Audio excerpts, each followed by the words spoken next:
Welcome back to Scipulae. In the previous segment, we saw that persuasit, when it is used as a verb of asking, advising, or commanding, when you're trying to get somebody to do something, is followed by an indirect command, which is a clause introduced by ut with the verb in the subjunctive, in this case, exerent. But what's happening here?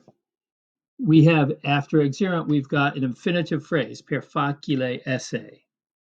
It was easy. Persuasive can also be a verb of mental action or a verb of a head, sometimes called a verb of the head, a verb of thinking, expressing, or perceiving. When we're not trying to persuade somebody to do something, we're trying to persuade them of an idea, right? We're trying to persuade them that something is true, right?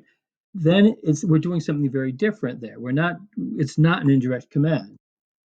In this case, it's what's called an indirect statement, which is expressed through an infinitive phrase with an accusative subject, right? This is if we're summarizing or describing what somebody says, thinks, believes, right? Persuading is a form of saying, right? Look at this example. Caesar dicit Helvetios fortissimos esse. Caesar says that the Helvetians are the strongest. By the way, notice what we do in English.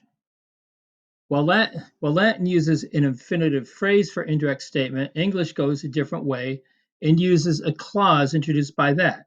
If you remember with indirect command, they used a clause introduced by ut in Latin or by ne, and in English we just use an infinitive phrase. Here it's switched around. For an indirect statement, Latin just uses an infinitive phrase. Caesar dicit Helvetios fortissimos esse. Caesar says the Helvetians to be the bravest. Whereas in English, here we use the clause introduced by the word that. Caesar says that the Helvetians are the strongest.